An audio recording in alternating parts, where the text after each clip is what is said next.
Welcome, welcome, welcome to the Wild Yoga Tribe podcast. I'm your host, Lily Allen Duenas. Together, we'll talk about the world of yoga and we'll talk to people from around the world.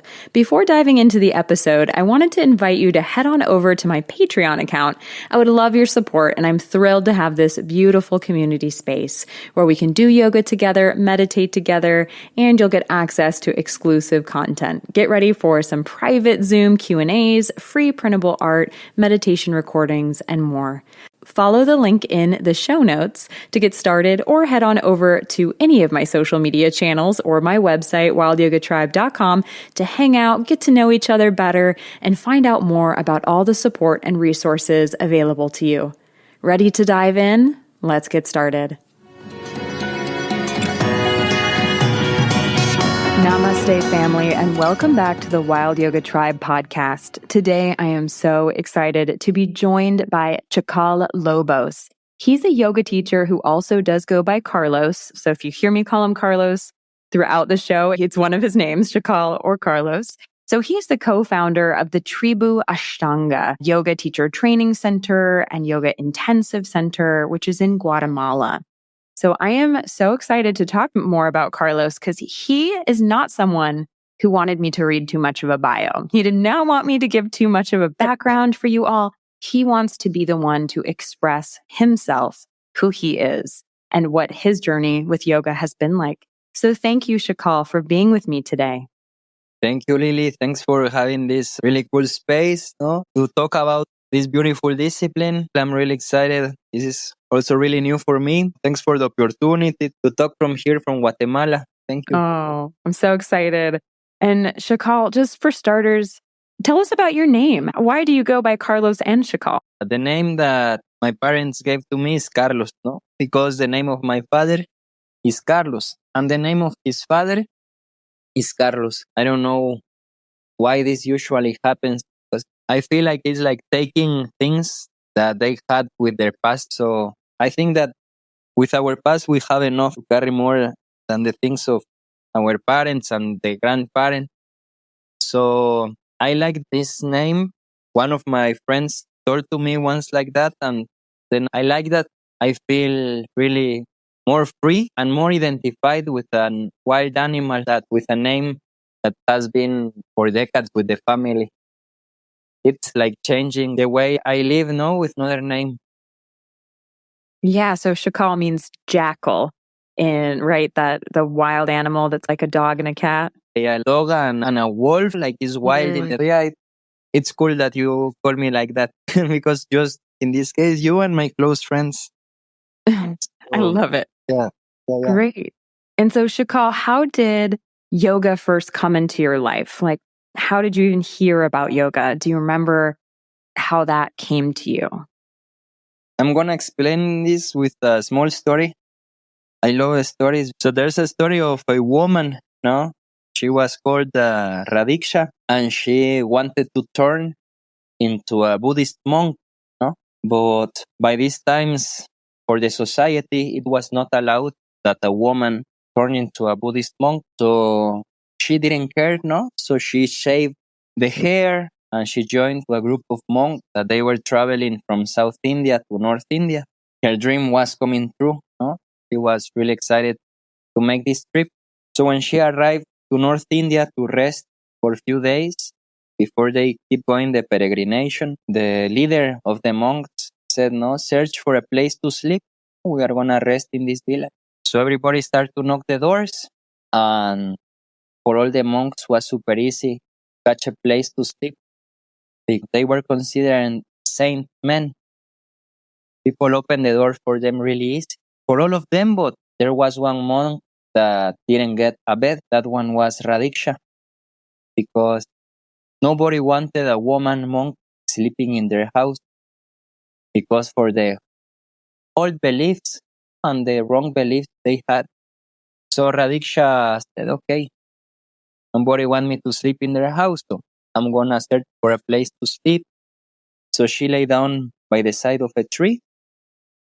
She fell asleep at 6 a.m. in the morning of the next day. The rays of the light woke up Radhika. And when she opened the eye, something really incredible happened. She saw this tree full of fruits and colorful. It was the most beautiful picture she ever saw. So she got enlightened because of this amazing moment. So the first thing that she made after getting enlightened, she put her knees in the front of the tree and she said, "Thanks to the tree for giving me this moment of enlightenment." And then she put her knees in the direction of the town that closed the doors to her to give thanks to them because they closed the doors to her. She could lay down on the tree and got enlightenment. So I think that this came from an act of a rebel soul of doing something against the rules. That's more or less what happened with me. I born in a really Catholic traditional family. They want me to always go to the church on Sunday. I was not able to look my favorite soccer team playing on Sundays. I need to go to a church. So at some point, I felt that I was angry with God because I was not happy with what I was doing. I started to search for other path. No? I quit the college and everything when I started to found the philosophy of yoga.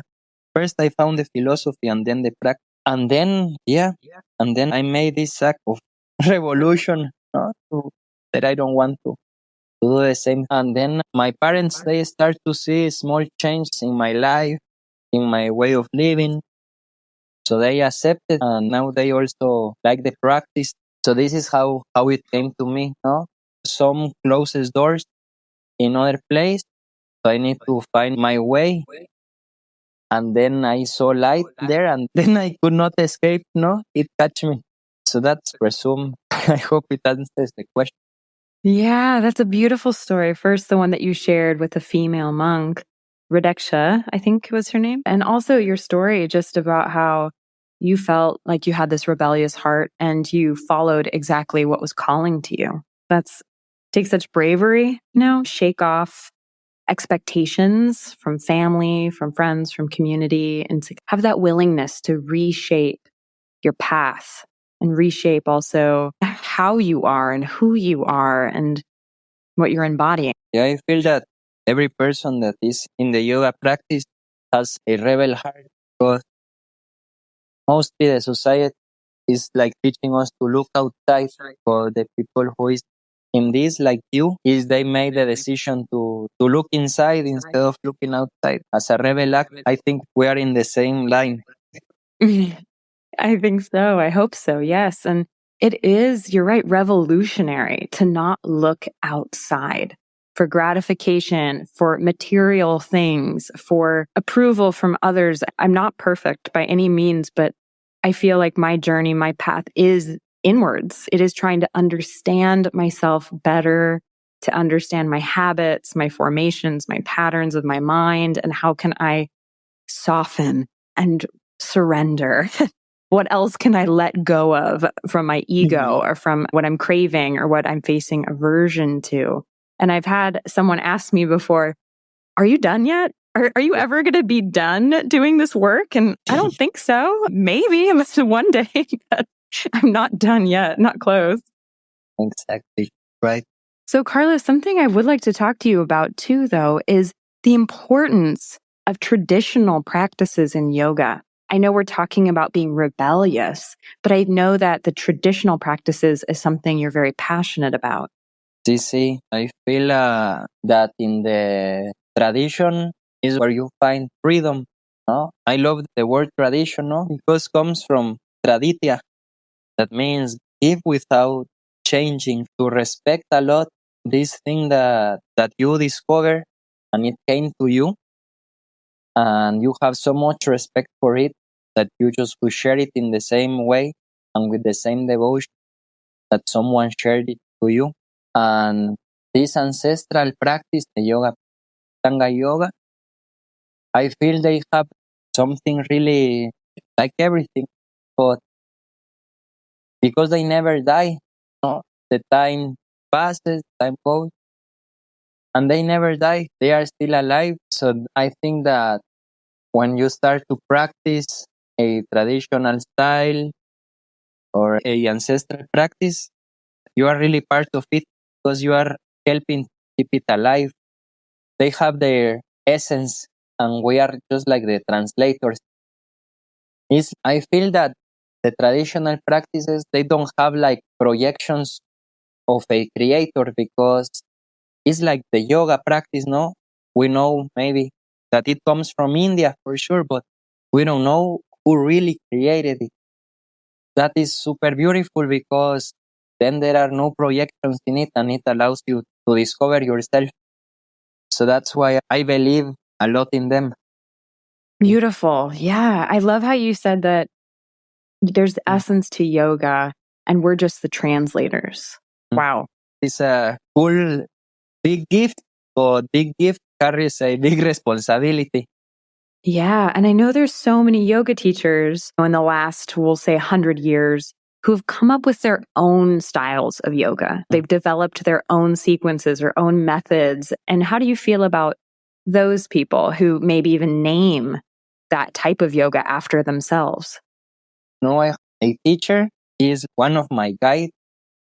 And when I always ask him, like, how it should be a practice, how not, he always surprised me saying, it depends. So I feel that depend what you are searching for is the style that you are gonna go in. So maybe these people who created their own style is for a certain group of people that they will find something there. At least, I think like at least a beautiful thing that can give to you is compromise with something, compromise and discipline with something. So I remember another teacher telling to me, was teaching in the gymnastics in the beginning, no, when there was not too much opening for the yoga studios for me. It was hard to talk about philosophy. They were searching more physical pushing. So told me, even if you just teach them some asanas, something inside of them is gonna change, even if they don't listen about the traditional words and all of it. Pure asanas, they have their own magic, no? So I feel that everything made with honesty and like that, it could make something positive. And like a knife, with the knife that maybe someone created, well, you decide to cook or to kill, no? So yeah, the same with these new styles.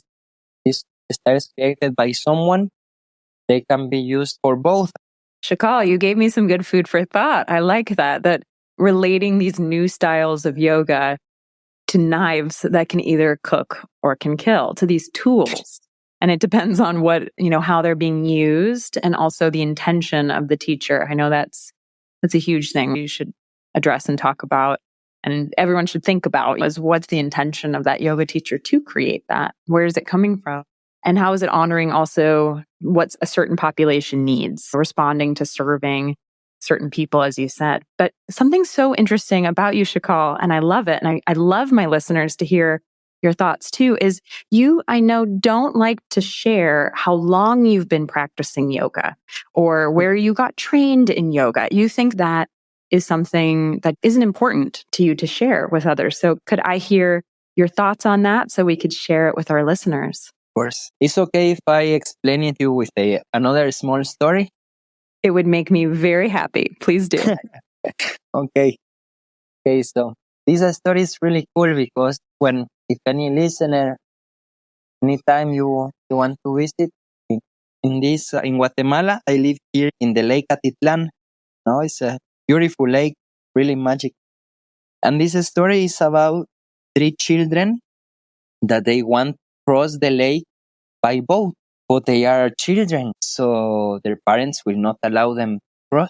They escape from their houses and like that, and at night they go in the boat and they start to paddle in the darkness, start to paddle. So the first children gets tired and gives the paddle to the other one and keeps going, no? Keeps working. They are rotating like this to cross the lake during all the night. So where do you think when it was the sunrise, where do you think that where they arrived? They finally arrived there? They got it? That will be great, no? But no, they were in the same place because they never unlocked the rope. They never untied their boat, so they just were paddling in place. Exactly. Yep. And so I feel that sometimes that can happen with us at the time, no? That maybe you can be with the yoga practice or with everything, no? Paddling for 1 year, 2 years, 3 years, 5, 10, 15, but your boat is in the same place. So the most important is to open, not to untie the rope. So then the boat can naturally walk in the lake even without paddling, just with the nature of the wind. So I feel the same. Sometimes comes a student to the class. See, I come to the class of Ashtanga. No, I've been practicing for 10 years. That's not matter. For me, the thing that matters in the practice, even if it's a person that is the first class, is that someone who knows to listen, to wait for the counting, to don't move before the counting, to look to the correct drishtis while you say and they remember. So for me, that's that they don't have the rope in their boats. So the boat can fluid, finds the yoga, the real yoga. So that's more or less what I think about when someone asks me how much time I've been practicing or teaching. Also, my way of teaching changes every time. Oh, I'm sure that, and I think also the same for you, that the way you used to teach like maybe 1 year ago is really different than the way you teach now. And it will be different next year because we change and also the way we teach. So we are not the same persons. So that's more my focus into that. Yeah. It can be so easy to get lost and caught up or proud or drive the numbers first of I should be good. I'm a good practitioner because I've been doing it for 10 years. That's a lot of ego. And I know there's a story of these monks, these female monks called nuns, and in a Buddhist temple. And there's one nun, and she was old and she'd been there for years, and she thought highly of herself. And the other nuns knew this. And so they ring a bell very loudly every morning, very close to where she was meditating on purpose, because she would react so negatively. Like she would get out of meditation and start yelling at them. But she still at the same time felt like she was so far along the path. And what a beautiful reminder that you can meditate for 10 hours a day. You can be living in a monastery for 20, 30 years, but that doesn't mean that you have reached anything farther than someone who has just started 2 months ago. It's not about that time spent. It's about how you spend that time and how much you can let go of the ego and be non-reactive and instead allow everything to be as it is, as it arises. Can you be more patient or gentle, compassionate for yourself and others? The list goes on and on, but I like that story myself. It's a good reminder. Yeah, I love it as well. Really like Right. it. Carlos, too, I would love to hear about Tribu Ashtanga. I know that you founded it with your wife. So I know that it's so special to get to talk to someone whose partner is a yoga teacher and their partner is on this path as well of spiritual wholeness and wellness and growth and self-awareness. So could you talk to us about Tribu Ashtanga, what it is and where it is and everything about it? And then also, I'd love to hear more about your journey with your wife and what that's like to have a partner on the path. Of course, for sure. Bueno, so first of all, it's inside community, no, where we follow the traditional teaching and really sacred for us. Like I will say, like one of the bases of the school is like the first sutra, no, in the Yoga Sutras of Patanjali that says Hatha Yoga Anusasanam, and it says the discipline of yoga starts now. No? So Patanjali describes the yoga practice not as a science, not as a philosophy, not as an art. He describes it as a discipline. And I love the word discipline because I used to thought that it was discipline was like a soldier, no, like super like this. But then I found that it comes from the same root. Disciple and discipline come from disease. The word disease, that openness to learn. So this is what we follow, no? In Tribu Ashtanga, we are a community. We are there completely open and empty to follow the teachings of Ashtanga yoga, no? Step by step, and trying to every person use this discipline to be able to find themselves, to find a moment of peace, and to tell everyone that everyone can practice this discipline, like this famous quote of Ashtanga. Everybody can practice. Healthy people, sick people, young people, old people, but there's one group that cannot practice. That is lazy people. So we give the welcome to everyone, no? To Tribu Ashtanga. We make courses of intensive courses of Ashtanga, courses of adjustments, courses of teaching. We love the adjustments because the main purpose of adjustment is healing the body of the people. So we believe that all the beings, they have hands, and if we have hands, they should be made for helping the others. So if you come to Tribu Ashtanga, we believe that you can have your own practice, and at some moment when you feel responsible to share, also to empower the people to share the practice with others and feel powerful with.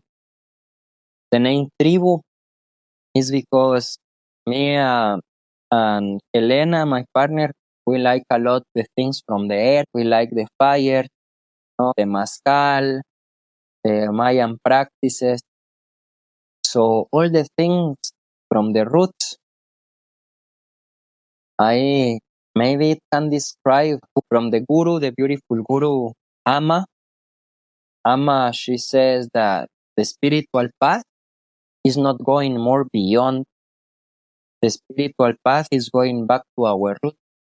So that's what we try in Tribu Ashtanga. With the practice, each of themselves find their path, but with our help, try to bring them to the old and ancestral practices that make us one with the mother nature and to live more happy and more healthy and more simple. So that's what we try to share with the school. No, a school of courses. Well, now we don't have a main like a center. It's like in different centers around the lake. We give these courses, and for sure we are open to always travel to other places and to share this and to share the roots, to share the tribe, no, the tribu. It's a bit similar like the name of your podcast, no, like this wild nature. Yes. Yeah, we both have tribe, the tribu, the tribe. Beautiful. And also, Carlos, I haven't mentioned this to you before we started recording, so it's new for all of our listeners. They get to hear it on the Reaction Live. I also have been to the South India, to Amma's ashram. I spent a month there in Kerala with her a couple of years ago. Amazing. Yeah. Have you gotten to meet her in person? Yeah. I also met her. It was probably the most beautiful experience of my life. To meet her in the yoga classes, sometimes I bring a frame of her. People ask, is she your Ashtanga teacher? I will. Amma, she don't practice Ashtanga, but she is the most devotional being I ever met because she is hugging people from 12 to 12 without complaining. So I tell, if she can do that, you can practice Ashtanga for 2 hours. Oh, I like that. It's beautiful. It's special too, because maybe some of our listeners don't have a guru or have never met one of these highly enlightened, realized, supposed reincarnations of Vishnu. That's for Amma. For our listeners who maybe don't have a connection with the guru themselves, can you tell our listeners, how did you connect with Amma? How did you find Amma? Just a little bit more about your experience with having a guru. or before I answer to you, is so beautiful that someone like you ask a lot of questions. It happens maybe just with my close friends or with my partner that you are able not to express your experiences. So first, thank you very much, no, Thank to you. make remember these things and to have a space to listen to people. It's really special. And I had my teacher here in Guatemala, in Guatemala City. Her name is Vicky Mejia, amazing yoga teacher, and she introduced me to the practice of Ashtanga. She's like she's not the kind of teacher that is gonna say, "Oh, beautiful. Oh, gorgeous." No, she will tell you, "What are you doing? Oh, what is that?" You- So she made me switch my mind, and that's what I needed. So when I started to practice more, I started to get inspired. So I started to save money. Finally, I went to India, no, and everything was cool and beautiful. So, well, you know that it's hard to describe, right? That experience and the food, everything amazing. But I haven't, at that moment, I was not living anything like close to a miracle. And like when I was maybe in the month number 4 or 5 India, I received a message from one of my friends that a really hard situation happened to my sister. The name of my sister is Lucia.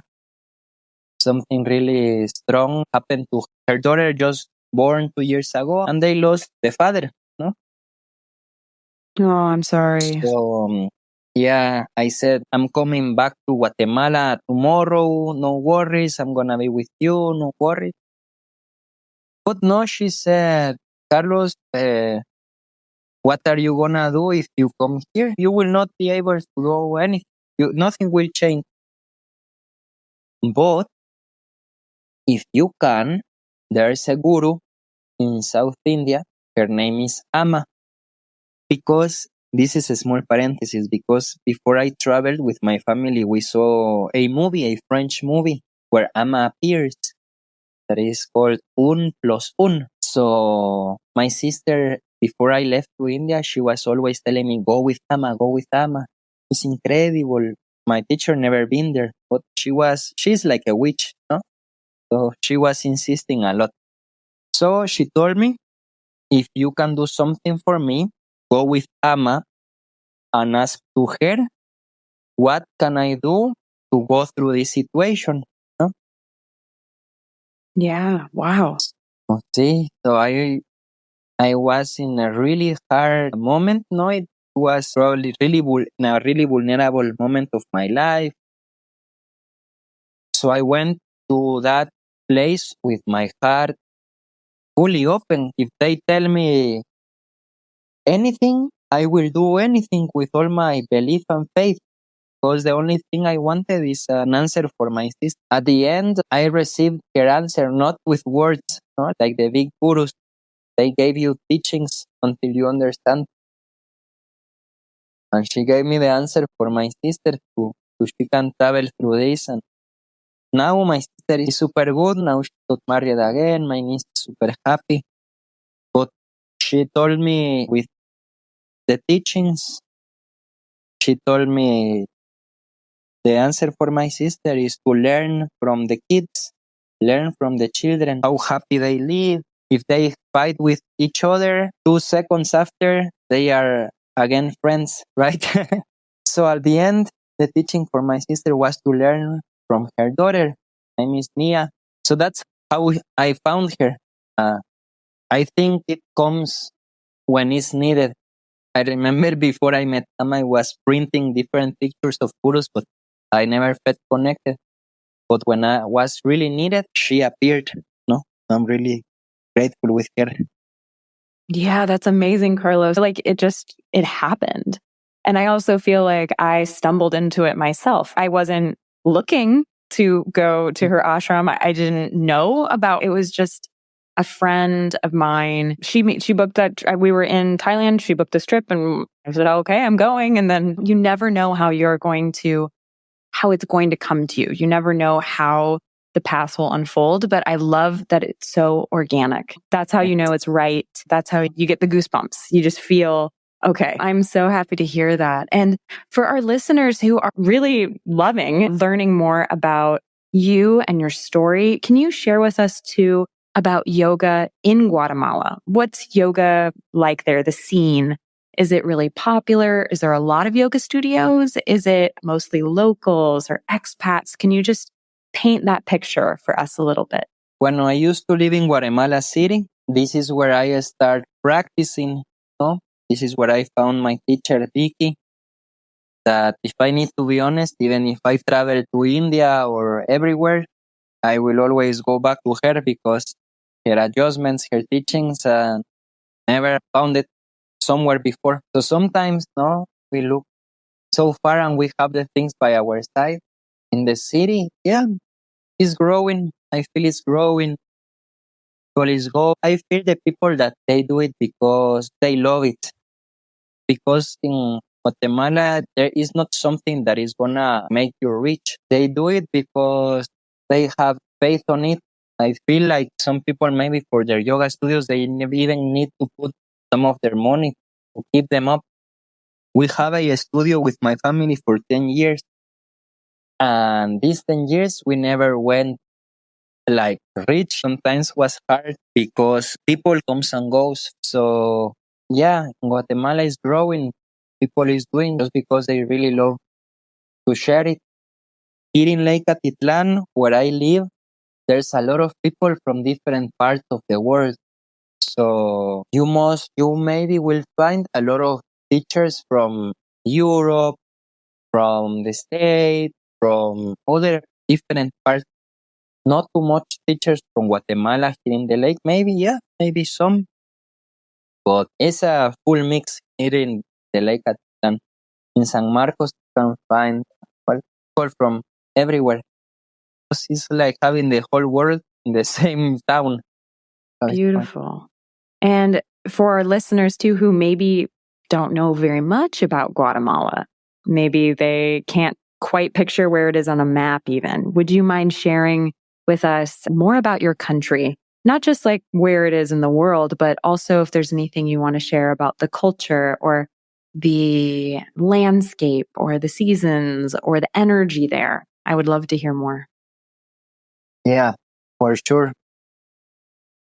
I would love to share with you and to the listeners, Lily, that here we have a super beautiful gift that is the all the teachings of the abuelos and the abuelas Mayas, the Mayans, grandpas and grandmothers that they left to us. They left a lot of teachings, ancestral teachings, and a lot of Mayan calendars. So if you come here, you will find the Mayan ceremonies made with fire. They use the fire to talk with the moon and to talk with the sun to make peace with the world. We have this calendar of 20 days. So instead of having 30 or 31 or 28 like February, you have these 20 days in the Mayan calendar, and each day has a different energy, has a different animal protector, has a different intention. It's like having a room with 20 different doors, and every day one different door is open. For example, yesterday was Ahmad. That is a good day to forgive, or ask for forgiveness. So you work with the energy. Today is Noh, for example, is the day to bring knowledge into wisdom, words into poetry, problems into song. So every day has a different energy. So every day you have an excuse to do a ceremony. So you start to live your life connected with that path. So if you come here, I will recommend to get close to the Mayan cosmology because this is like the yoga practice, ancestral and divine. Come to the Lake Atitlan. It's a sacred lake where the only risky thing about Lake Atitlan is that you will not be allowed to leave. It catch you. And then you say one more week. Then you don't leave. My partner Elena, she works a lot planned. She's not from Guatemala, she's from Spain, but she loves all these things from here. Amazing. And it sounds like we're having our conversation on a very good day. If it's the day to take knowledge into wisdom and stories to poetry, I think today was the right day. You choose the day, so you knew it. Maybe intuitively, or maybe that's just one of the gifts of the universe, making things happen in the right day on the right time. So I have some faith in that. Probably both.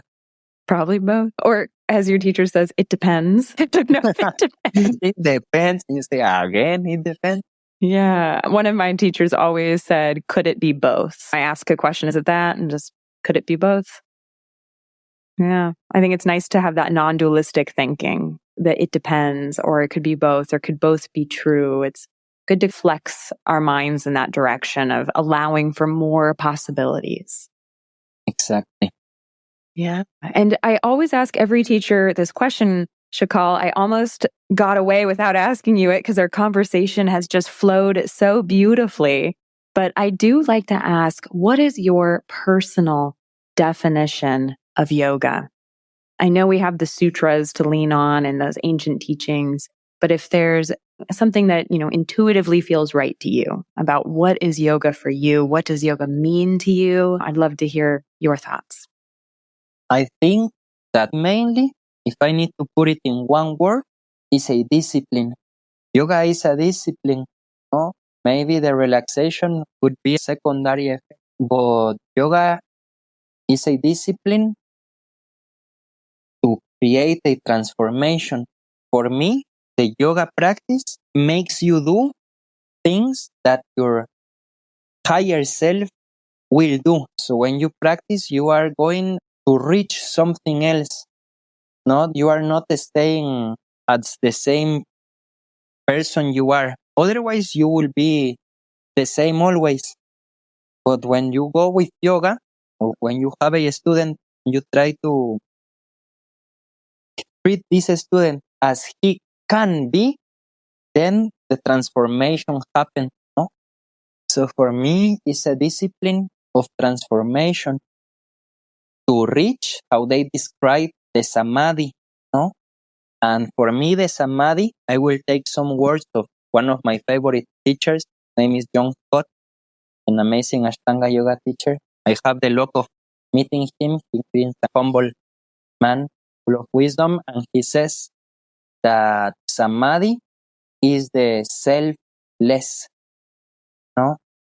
So I think that when we find this discipline, is something to discipline ourselves to live selfless. And there's a really beautiful exercise I learned from a woman. She visited in South India. She was from the yoga center on Mumbai, the oldest yoga center in India. And she made us to make an exercise that for me describes yoga. And I want to make this exercise with you if it's okay for you, Lily. Sure, let's do it. Okay. So this exercise is about talking for 1 minute. You can talk about anything you want, no? Anything. Doesn't need to be yoga. Anything you want. Just for 1 minute. But you will try to avoid the words I, me, my, you, us. Nothing that includes that words for 1 minute. You want to try? Okay. And it's amazing because we do have a timer on the screen, so I can really time the full minute. I'll start here, and as soon as it hits the 30-second mark, so our listeners have 5 seconds to listen to me wait. Great. One day in a beautiful town, there was a grasshopper, and this grasshopper was very lonely and tired and felt that this grasshopper had spent all of the days just staring at the moon. So the grasshopper wanted to stare at something else, wanted to change how the days were spent, how the time was passed. So the grasshopper decided to build a boat and float down the river to go to a new place he had never been before. so he could travel and learn and grow and talk to new creatures and animals to learn knowledge from, so that instead of looking at the moon, he could look at new friends and new faces with new experiences each and every night. Okay, exactly 1 minute. I did not use it once. Super nice. You were good with this. You also like stories. I do like stories because I figured, okay, if I'm just going to talk about my life, my day, then I'm going to mess up. I'm going to say I went to this new restaurant or I walked outside. I just knew so I had to make it about something that had nothing to do with me or with you. So maybe our listeners will think I cheated a little. So I just made that story up. It wasn't fabulous, but thanks for bearing with us for this exercise. So Chacal, tell us more about this exercise and the intention of it. Yeah, for sure. I'm glad you did it right. Because now I ask you, and the listeners know that they are listening. If they, in this minute that you talk, is there any negative word that came through your mouth in this minute? Yeah, I think there was maybe when I said that the grasshopper was really tired of staring at the moon. He wanted something more. Perhaps that would be negative, that he was dissatisfied and tired. Órale, that's really deep. Okay. But maybe if I ask you like the essence of the story, do you feel that was positive or negative? I feel like it was positive about new journeys, new friends, new places, and new opportunities to learn. Exactly. That's how it's for me, the practice, no? In this minute that you talk, the essence, no, of what you shared with us, everything was beautiful, no? There was not like complaints. So for me, when we practice at least for 2 hours, 1 hour and a half, the me, I, mine disappears. We can see the things as they are with this beautiful discipline. When people comes to the practice, I'm not flexible, I'm not strong. I say, you don't need that. The only two things that you need for this beautiful discipline is humbleness and patience. If you have humbleness and patience, you will be a super yogi. No, I love that. And I'm glad we got to try that together. And it is deep to think, what did I talk about? Why did I talk about that? To all of our listeners, if that's an exercise you want to try with a friend, with a teacher, with a partner, I recommend it. It could be a good challenge. And then also kind of reflecting on why, was there anything negative? What was the overarching theme of that? And I think I'll try that with my partner tonight, see what he comes up with. That's good. That's good. Yeah. It always works. Well, most 99% of the time. Kind of reveals the under feeling or the under emotions, or is revealing the taste or the color of what's going on in your heart. Is that what you think too? Yeah. And I will say, yeah. And also that most of the times that put this exercise to someone, I think 99%, the essence of what they are going to tell to you is something positive. When I, me, mine disappears, all the negativity disappears as well. I like that very much, Carlos. For all of our listeners who want to get in touch with you, want to maybe come join you for a yoga intensive or teacher training, or just maybe have a question, I'm going to share your website and your Instagram accounts in the show notes so they can just click anywhere you're listening to this podcast, just click below and you'll be linked straight to Chacal.